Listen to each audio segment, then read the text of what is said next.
Apêndice 2. O método Silva de controle mental e o paciente psiquiátrico. Clancy D. Mackenzie, M.D., e Lance S. Uri, M.D. Em novembro de 1970 comparecemos a um curso do Silva Mind Control, em Filadélfia, porque estávamos curiosos sobre algumas de suas alegações. À medida que o curso progredia, tornou-se evidente para nós que 3 de seus alunos eram pessoas emocionalmente perturbadas, e uma quarta poderia ter sua estabilidade questionada. Por que isso? Será que o curso precipitava a doença mental? Essas pessoas já estavam doentes quando se matricularam. Será que pessoas perturbadas sentiam-se atraídas pelo curso? Discutimos as possibilidades com nossos colegas, e muitos deles especularam que o curso poderia precipitar uma psicose aguda em indivíduos instáveis. Isso parecia plausível. É geralmente aceito que tudo que facilita a regressão pode ocasionar uma psicose aguda em alguém que já tenha propensão a isso. A privação sensorial e as drogas alucinógenas podem causar um comportamento semelhante ao psicótico, e até mesmo técnicas como o biofeedback e a hipnose podem alterar a psique. A maioria dos psicanalistas não recomenda a psicanálise formal de divã para o paciente psicótico, porque ela produz mais regressão. Ainda não está determinada a importância deste fator de riscos, mas há alegações de que todos esses procedimentos podem resultar em psicose.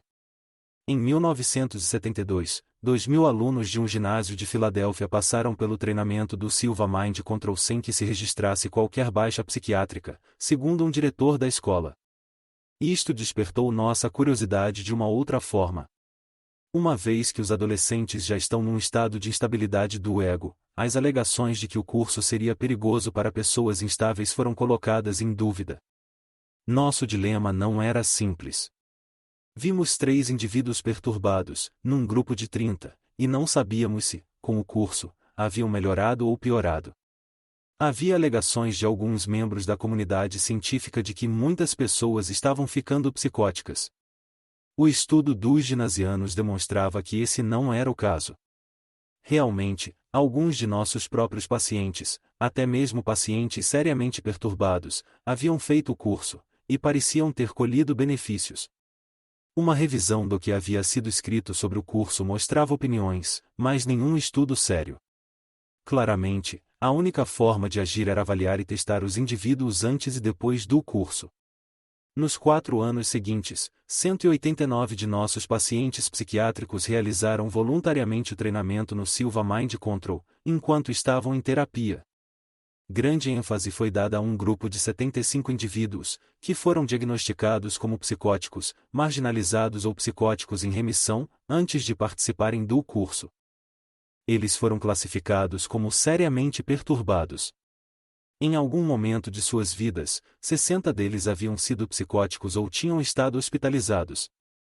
180 nesses, 75 estavam incluídos todos os pacientes considerados seriamente perturbados, encontrados na clínica de Mackenzie nos últimos 4 anos, e que concordaram em fazer o treinamento, 66 pacientes, e uma amostra dos pacientes de Uri nos mesmos 4 anos, 9 pacientes.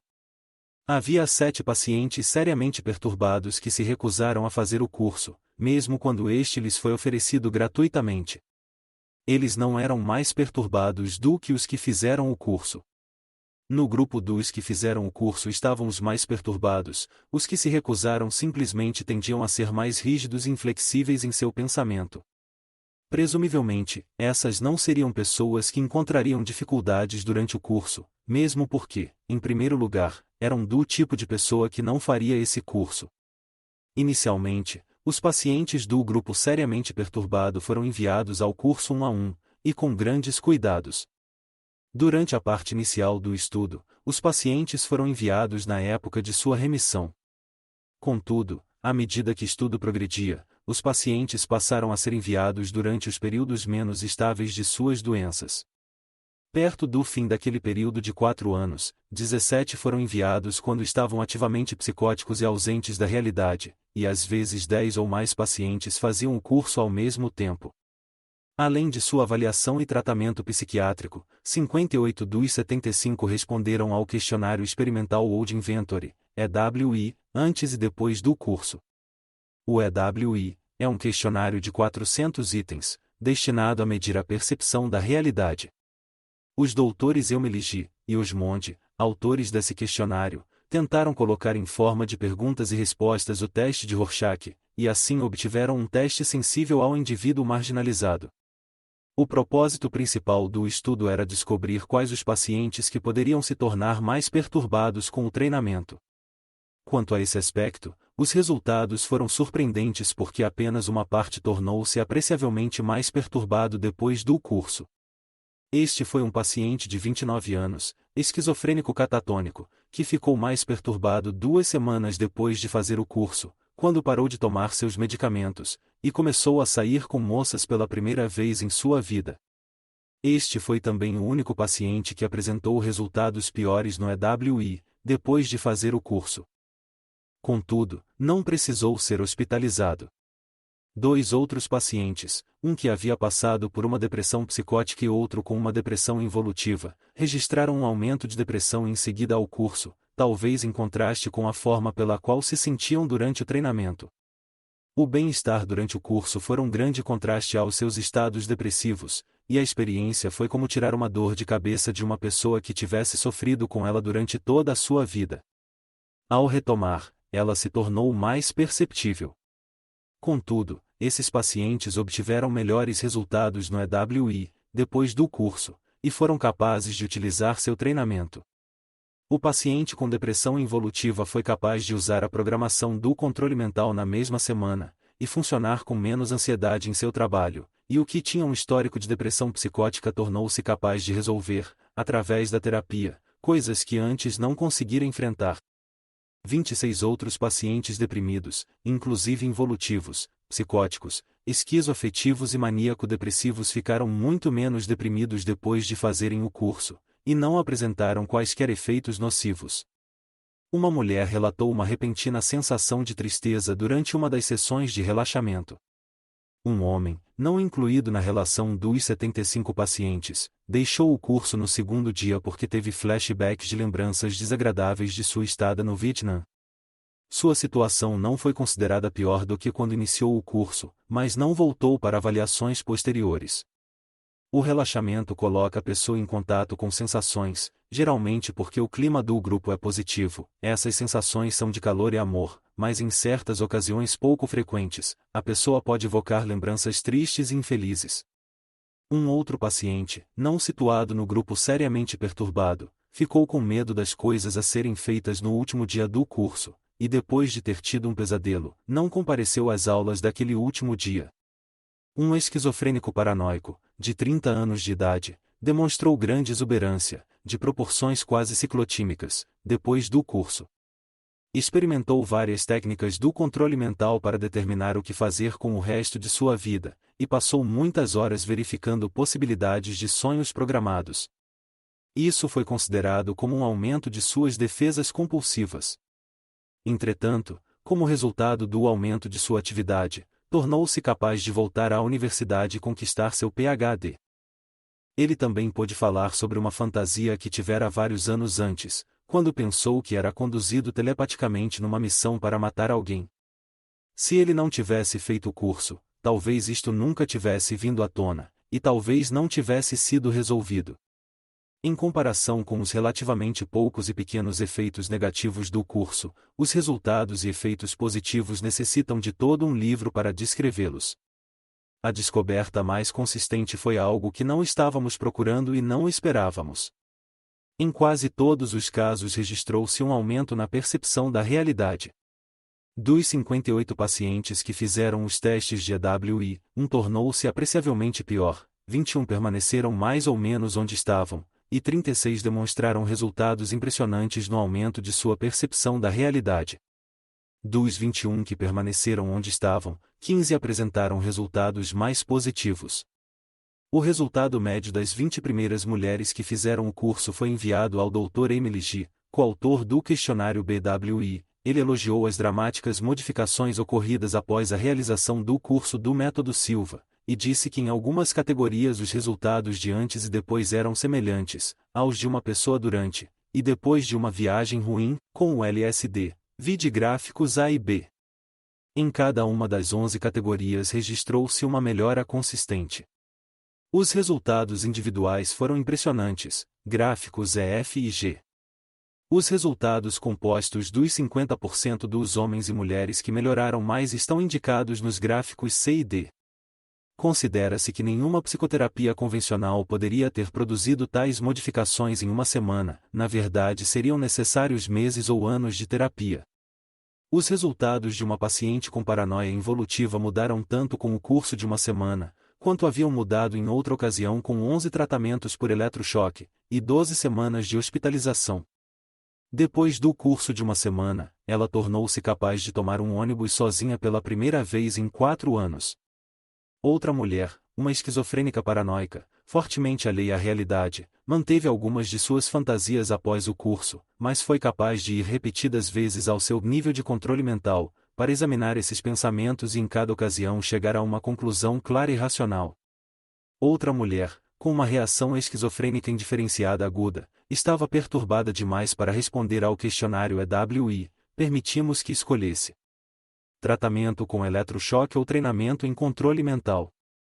No final do curso houve melhora clínica, e não só ela se tornou capaz de responder ao teste EWI, mas também seu resultado foi muito bom. Ainda outra, uma hipocondríaca, com uma história de 20 operações, estava em vias de ser submetida a mais uma.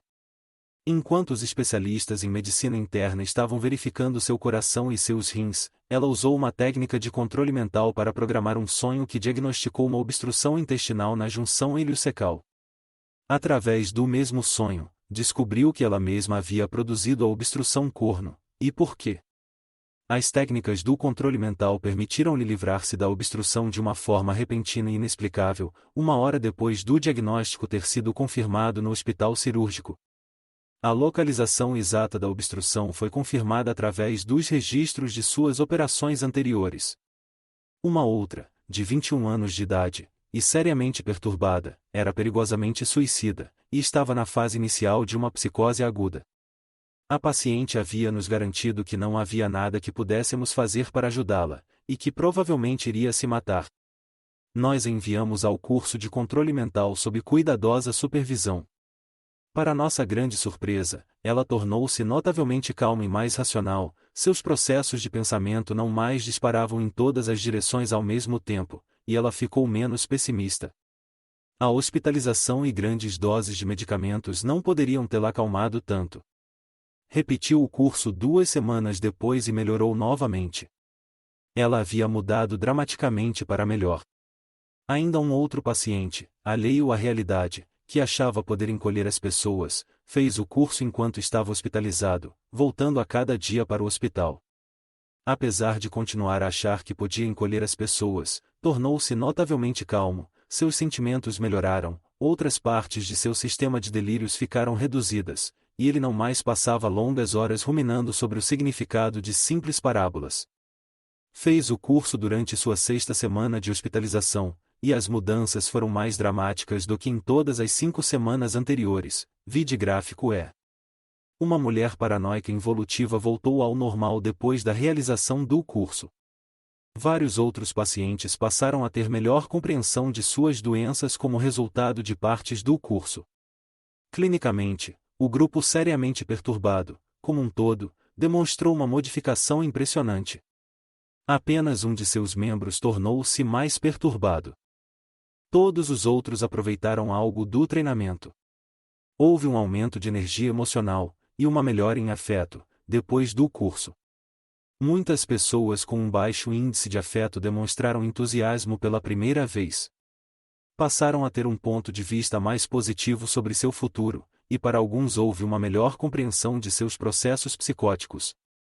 Mesmo alguns que mantiveram seus pensamentos delirantes tornaram-se capazes de avaliar seus pensamentos no nível de controle mental, e chegar à clareza e à compreensão. Registrou-se um maior relaxamento e uma diminuição da ansiedade. Os pacientes aprenderam a confiar em seus próprios recursos interiores para compreender, enfrentar e resolver problemas, e o fato de serem capazes de fazer isso deu-lhes mais autoconfiança. Alguns dos pacientes que haviam sido psicóticos descobriram que suas doenças haviam ampliado sua capacidade de funcionar num estado alterado de consciência, e isto acrescentou significado às suas prolongadas doenças e às suas vidas. Os pacientes neuróticos, 114 deles, não demonstraram efeitos negativos clinicamente. 6 deles realizaram o EWI, seus resultados melhoraram, mas não tanto quanto os do grupo seriamente perturbado, porque seus primeiros resultados já estavam bem próximos do índice de pessoas sadias. Invariavelmente, os pacientes neuróticos pareceram beneficiar-se do treinamento com o Silva Mind Control. Aqueles que continuaram a praticar as técnicas depois do treinamento tornaram-se capazes de alterar muito suas vidas, e mesmo aqueles que não praticaram as técnicas constantemente tornaram-se capazes de recorrer a elas em épocas de crise pessoal, quando tinham que enfrentar tensões ou tomar decisões importantes. Para todos pareceu ser uma experiência de expansão da mente, uma revelação de que poderiam usar sua mente de novas maneiras. O entusiasmo do grupo cresceu no final do curso, e a maioria das pessoas experimentou um nível emocional mais elevado e mais positivo. Em geral, tanto o grupo psicótico quanto o neurótico melhorou depois do curso, conforme demonstrado no exame psicológico, e conforme determinado clinicamente. Apenas entre os 189 pacientes ficou apreciavelmente pior. Dados de qualquer pesquisa têm que ser avaliados à luz de todas as condições presentes, os testes e os critérios empregados, e o cuidado com que foi realizada. Portanto, vamos tentar ressaltar todos os fatores de que temos consciência, e que poderiam ter influenciado o resultado. Como pesquisadores, queríamos saber que efeito o treinamento teve sobre os indivíduos perturbados. Como médicos, queríamos que todos os nossos pacientes melhorassem. Isto sem dúvida teve alguma influência sobre o resultado, pois os pacientes certamente sentiram isso. Acreditamos que de alguma forma o nosso otimismo lhes foi comunicado, isto é uma parte integral de nosso esforço terapêutico diário. Inicialmente, com alguns dos pacientes psicóticos, esperamos que estivessem bem estabilizados antes de enviá-los ao curso, mas posteriormente, pacientes foram enviados ao curso em estados agudamente psicóticos. O teste AWI foi considerado um bom indicador da percepção da realidade, e achamos que os resultados combinavam com as observações clínicas. O Dr. Elmelige confirmou que nossas observações clínicas eram consistentes com as mudanças refletidas nas escalas do teste AWI. O único paciente que se tornou apreciavelmente mais perturbado foi o único que apresentou um resultado apreciavelmente pior. Os que apresentaram resultados dramaticamente melhores também demonstraram notáveis melhoras em sua situação clínica. Os autores do teste AWI acreditam que o teste pode ser repetido e realizado várias vezes com a mesma pessoa. Inicialmente, não fizemos testes para verificar se alguma das modificações notadas relacionava-se a algum fator de repetição. Tentamos realizar o teste na semana anterior e na semana posterior à realização do curso, mas isso nem sempre foi possível. Mais recentemente, em 7 casos o teste foi aplicado 2 vezes na semana anterior e 1 vez na semana posterior, para determinar se havia algum fator de repetição. A proporção de respostas erradas nos 3 testes foi de 100, 92, 65. Assim, a diferença entre os 2 primeiros testes foi nominal, se comparada ao resultado obtido após a realização do treinamento com o controle mental Silva. Contrabalançando qualquer fator de repetição está o fato de que havia muitas respostas esperadas depois, mas não necessariamente antes do treinamento, e que receberiam pontos negativos. Por exemplo, 2 das perguntas eram: você pode ler a mente das outras pessoas? E você teve alguma experiência religiosa recentemente? Uma resposta afirmativa a qualquer uma destas 2 perguntas marca um ponto negativo. O curso ensina as pessoas a funcionarem psiquicamente, e a maioria das pessoas fica convencida de que passou por uma experiência de ESP, e para alguns a experiência é quase religiosa. Assim teríamos esperado uma performance pior após o curso, e não melhor. Em resumo, quanto à segurança do teste AWI, um fator de repetição era nominal, e foi contrabalançado por um outro fator que causava resultados piores. O teste foi considerado sensível e digno de confiança, e os resultados corresponderam à avaliação clínica, como também à forma como os pacientes se sentiam subjetivamente. Para fins de estudo decidimos que qualquer pessoa que se tornasse perturbada dentro de um período de 3 semanas após o curso seria considerada uma baixa, houvessem ou não outros fatores contribuindo para a sua doença. Com qualquer grupo de 75 pacientes seriamente perturbados, num período de 3 semanas, poderíamos esperar que uma ou mais pessoas se tornassem ainda mais perturbadas. Isto seria de se esperar, mesmo se elas estivessem em tratamento e não estivessem sujeitas a uma experiência regressiva. O fato de todos os pacientes estarem em tratamento na época deste estudo, e de receberem às vezes orientação e conforto, sem dúvida serviu-lhes de apoio e talvez tenha evitado o aparecimento da doença. Mas acreditamos que essa terapia de apoio não poderia por si só responder pelas dramáticas modificações positivas registradas nos pacientes. Nossa experiência atesta que a psicose aguda possui sua origem no início da vida do paciente, com uma relação patológica entre a mãe e a criança nos primeiros 2 anos de sua vida, frequentemente reforçada por traumas subsequentes. Essa predisposição requer um fator de precipitação na situação da vida atual da pessoa para fazê-la regredir, e reviver as sensações e a realidade de um passado distante. Geralmente, o fator de precipitação é uma grave rejeição ou a separação de uma pessoa importante. A causa é remota. O fator de precipitação é atual. Além disso, pode haver um mecanismo de facilitação, como as drogas alucinógenas, contato com a família original, e outros processos que promovem a regressão. Assim diferenciamos entre origem ou predisposição, fator de precipitação, e mecanismos de facilitação. A psicose pode ser comparada à maioria dos processos naturais que possuem sua origem, um mecanismo de disparo e mecanismos de facilitação.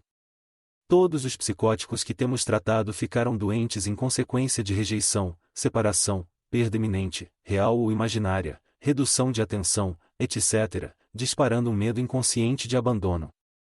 Em várias centenas de pacientes psicóticos nos últimos 10 anos, os autores não conseguem lembrar-se de um que não tenha experimentado algum grau de perda ou separação, mesmo que esta estivesse apenas implícita. O catatônico de 29 anos que piorou durante o estudo, por exemplo, estava em conflito com sua mãe, achava que ela não aprovaria o fato de ele estar saindo com moças. Isso funcionou como fator de precipitação, causando sua regressão a 1 ano de idade, quando sentia a desaprovação como abandono e morte iminentes. Se o curso do Silva Mind Control produzisse psicose no indivíduo, estaria agindo como um mecanismo contribuinte, o que deveria ser combinado com uma causa precipitante em uma pessoa vulnerável. Não nos lembramos de ter visto nenhum paciente cujo processo psicótico teria sido produzido apenas por um mecanismo contribuinte. Embora não duvidemos que isso seja possível, deve ser relativamente raro. O que é Silva Controle Mental? Silva Mind Control é um curso que consiste em 30 horas de palestras e 10 horas de exercícios mental. Os exercícios mentais não se limitam a ensinar as pessoas a relaxar a mente e o corpo, como outros meios, como o biofeedback e a meditação transcendental, mas é um passo à frente. Ensina as pessoas a funcionar mentalmente quando estão em uma situação de estado relaxado. Todo o curso consiste em técnicas para usar a mente de formas benéficas. Depois de nós mesmos termos experimentado isto, e depois de termos visto muitos outros empregando o sistema, não temos dúvida sobre a capacidade superior da mente para funcionar quando uma pessoa está empregando técnicas específicas num estado de relaxamento alerta. Este é similar ao estado descrito por Sigmund Freud em seu estudo sobre a audição, ao estado em que Brahms ficava quando criava suas composições, ou ao estado descrito por Thomas Edison para chegar a novas ideias. O curso ensina um método rápido e simples para se atingir esse nível de relaxamento a qualquer hora. As pessoas em treinamento praticam visualização, imaginação e pensamento nesse nível de consciência, até aprenderem a funcionar lá mentalmente. Adquirem uma faixa mais ampla da atividade cerebral para o uso consciente. Elas têm uma faixa de consciência ampliada. Em vez de apenas sonharem acordadas quando estão relaxadas, podem usar eficientemente suas mentes naquele nível. Em vez de estarem cochilando, podem estar conscientes e também usar suas mentes naquele nível. Em vez de apenas sonhar à noite, elas podem usar o estado de sonho para resolver problemas e chegar a respostas que a mente não é capaz de oferecer em qualquer outra ocasião. Quando as pessoas aprendem a funcionar mentalmente em nível mais profundos de relaxamento do corpo e da mente, a criatividade é aumentada, a memória melhora, e as pessoas se tornam mais capazes de resolver problemas. A partir desse estado alterado de consciência, são capazes de dirigir suas mentes para o que desejam, e assim fica mais fácil controlar hábitos, como o de fumar. A prática contínua nesse nível de relaxamento também tem um efeito sobre os processos de pensamento da vida diária. As pessoas têm acesso a seus níveis sem realmente estarem lá, como um músico que não precisa mais se concentrar na música para saber quando foi tocada uma nota errada. A mente tem grandes capacidades, mas em seu nível normal de funcionamento é constantemente bombardeada por vários estímulos ao mesmo tempo. Pensamentos, desejos, necessidades, barulhos, luzes, pressões, conflitos e tensões de todos os tipos. Ela não está livre para dirigir mais de 10% de sua atenção para uma única coisa. Em nível de relaxamento, ela está.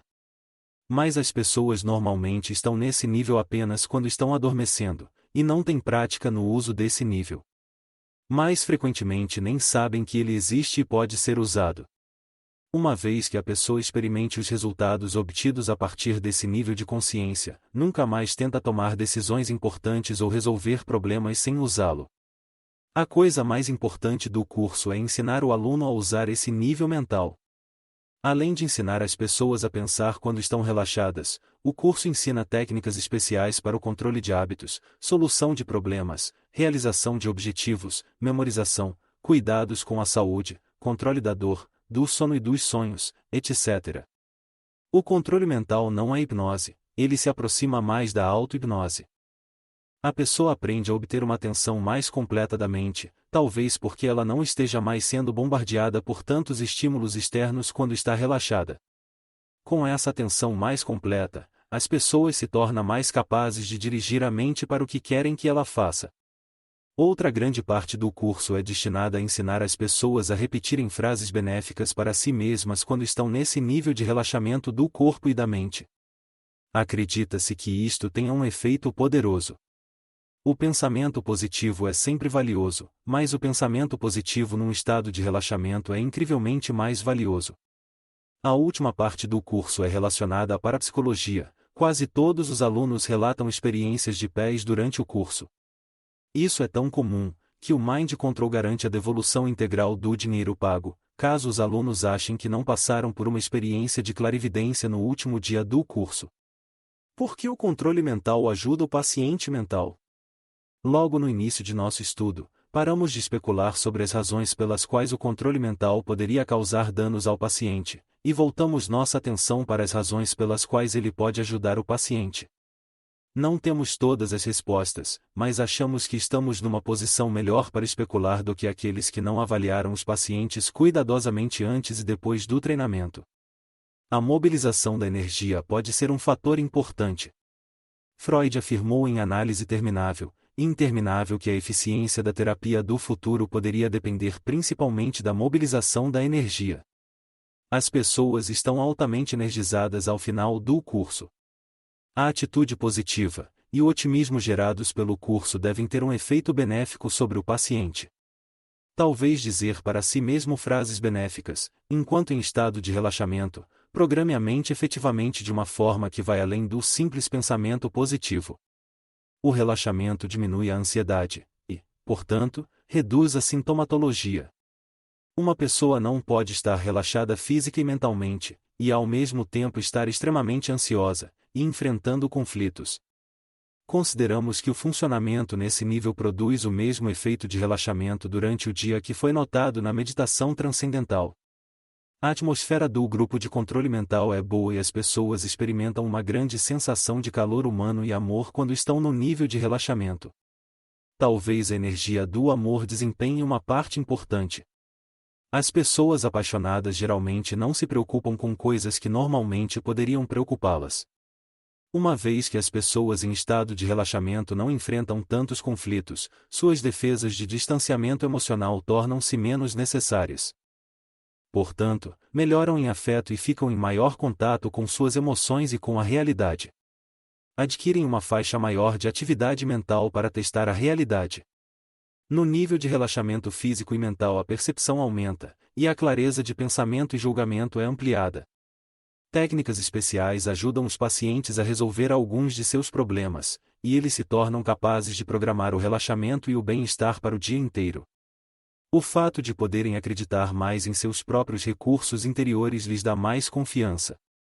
Os terapeutas confiam nas respostas que eles obtêm num estado alterado, e isso aumenta a confiança do paciente. Acontece um fenômeno de grupo. A boa sensação emocional do grupo é contagiante e penetra até mesmo no paciente mais perturbado. A parte parapsicológica do curso ajudou alguns dos pacientes perturbados de uma forma imprevisível. Muitos dos que foram levados aos extremos da mente relataram frequentes experiências paranormais que a psicoterapia não explica. Foi apenas na parte parapsicológica do curso que obtiveram a compreensão. Um dos propósitos da psicoterapia profunda é tornar consciente o que é inconsciente. Aumentar a faixa de consciência e explorar os aspectos parapsicológicos da mente servem a este mesmo propósito. Os pacientes sentiram-se aliviados ao descobrir esse aspecto de seus processos mentais, e ao descobrir que ele é real e aceito. O fato de a doença mental tê-los ajudado a experimentar fenômenos paranormais acrescentou significado às suas prolongadas doenças e às suas vidas. O terapeuta aprende a usar as técnicas do controle mental na psicoterapia, assim ajudando ainda mais aos pacientes. Sumário e conclusões. 75 dos pacientes seriamente perturbados fizeram o curso do Silva Mind Control, para que lá pudesse determinar que pacientes poderiam encontrar dificuldades. Apenas um tornou-se apreciavelmente mais perturbado. O achado mais consistente foi um aumento dramático na percepção da realidade, conforme determinado clinicamente através de testes psicológicos objetivos. É importante notar que todos os pacientes perturbados de um psiquiatra foram fazer o curso, isto significa uma amostra completa de uma população de pacientes de um psiquiatra. Nenhum dos pacientes foi mantido fora do treinamento. Portanto, os resultados dos testes não se aplicam apenas a indivíduos selecionados. O Silva Mind Control não é uma psicoterapia. Pode ser usado como instrumento em qualquer psicoterapia, especialmente se o terapeuta estiver familiarizado com o curso e não for contrário a seus conceitos. Ele fornece ao paciente maior capacidade de usar a sua mente, e de aplicar-se mais a qualquer terapia que esteja sendo submetido. Psicóticos foram ajudados de forma tão dramática, pelo menos quando o paciente está em tratamento e o psiquiatra compreende o curso, que o Dr. Mackenzie agora insiste para que todos os seus pacientes psicóticos façam esse treinamento, enquanto estão sob seus cuidados e supervisão. Por causa da grande melhora na maioria dos pacientes perturbados, e porque o treinamento pode ser aplicado a grandes grupos ao mesmo tempo, os autores prevêem sua aplicação como uma forma auxiliar para o tratamento psiquiátrico hospitalar. O curso foi considerado seguro e potencialmente benéfico para os neuróticos. Foi relativamente seguro e definitivamente benéfico para os indivíduos seriamente perturbados, quando estes estão sob os cuidados de um psiquiatra familiarizado com o programa. Tanto os dados psicológicos objetivos, quanto os clínicos demonstram que os benefícios excedem em muito qualquer possível efeito negativo. Gráfico A. Diferença média em resultados, T, antes e depois do treinamento do SME, realizado com 38 mulheres do grupo seriamente perturbadas. Registram-se melhoras em todas as 11 escalas, inclusive na de euforia. Um resultado menor indica melhoras, exceto no caso de euforia, onde um resultado mais elevado indica que o paciente sente-se melhor e mais otimista. As escalas são as seguintes. 1. Percepção sensorial. Consiste de itens que descrevem o mundo externo através de experiência sensorial direta, utilizando para isso todas as modalidades sensoriais. 2. Percepção do tempo. Exemplifica os fenômenos relacionados ao tempo subjetivo em 4 categorias. Mudança na experiência do fluxo do tempo, descontinuidade temporal, orientação. Inclusive o modo de relacionamento com o passado, presente e futuro, idade empírica ou consciência da própria idade, e identificação ou alienação da pessoa em relação à sua geração. 3. Percepção do corpo. Cobre 3 aspectos da experiência da pessoa com seu próprio corpo.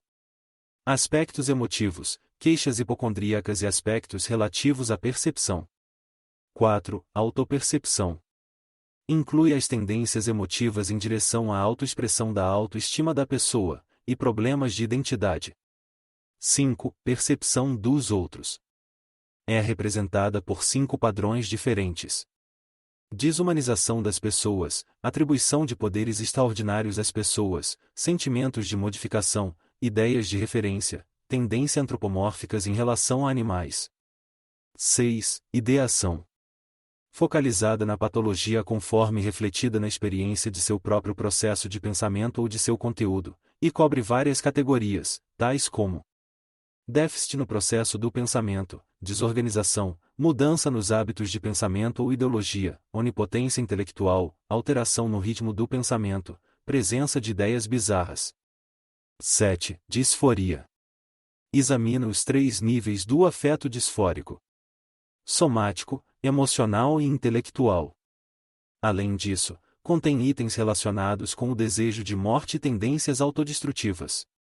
8. Regulagem de impulsos. Contém itens que enfatizam déficits de vontade como uma experiência e não como uma verdadeira perda de controle. As 3 classes de fenômenos representados são manifestações de hipertonicidade, inibições no trabalho e problemas para tomar decisões, compulsividade e completa suspensão da ação, impulsos associais, antissociais ou bizarros. Gráfico B. Diferença média em resultados, T, antes e depois do treinamento do SME, para 20 homens do grupo seriamente perturbados. Gráfico C. Diferença média em resultados, T, para 19 das 38 mulheres do grupo altamente perturbadas, cujos resultados foram os que mais mudaram. Gráfico D. Diferença média em resultados, T, para 10 dos 20 homens do grupo seriamente perturbados, cujos resultados foram os que mais mudaram. Gráfico E. Um paciente com psicose aguda, testado 2 vezes na semana anterior, e 1 vez na semana posterior ao curso de controle mental. Note a similaridade dos 2 resultados anteriores ao SME, se comparados ao score posterior. Gráfico F. Mais um dos pacientes do grupo altamente perturbado, testado 1 semana antes e 1 semana depois do treinamento do SME. Gráfico G. Mais um dos pacientes do grupo altamente perturbado, testado 1 semana antes, e 1 semana depois do treinamento do SME.